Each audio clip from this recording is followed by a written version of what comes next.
பழைய சாம்பாரில் பழைய சோத்தை எப்படி அவிக்கிறோன்னு பார்த்துடலாம். ஒரு வீடியோவில் அவிச்ச சோறுன்னு போட்டிருந்தேன். அப்போ எப்படி பண்ணுறதுன்னு நிறைய பேர் கேட்டிருந்தீங்க. அதனால உங்களுக்காக தான் சரி நேற்று அவிச்சாங்க வீட்டில், அதை உங்களோட எடுத்து ஷேர் பண்ணிக்கலான்ட்டு.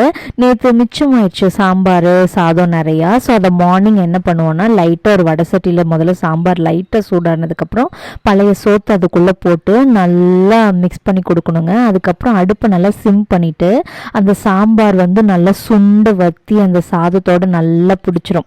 அதுக்காக சுண்டை விட்டுட்டு நல்லா வந்து அந்த சாம்பார்லாம் வத்தினதுக்கு அப்புறம் வந்து பார்த்திங்கன்னா அடுப்பை ஆஃப் பண்ணிட்டு சுடு சுடு அந்த சாப்பாடு வந்து சாப்பிடும் போது அவ்வளோ சூப்பராக இருக்குங்க சோறு. பொள்ளாச்சி கிளைமேட்டுக்கு சாதம் வந்து கெட்டும் போகல, சாம்பார் கெட்டும் போகல. கெட்டு போனதில் பண்ணுறது கிடையாது, ஜஸ்ட் பழைய சாம்பார் பழைய சோறு.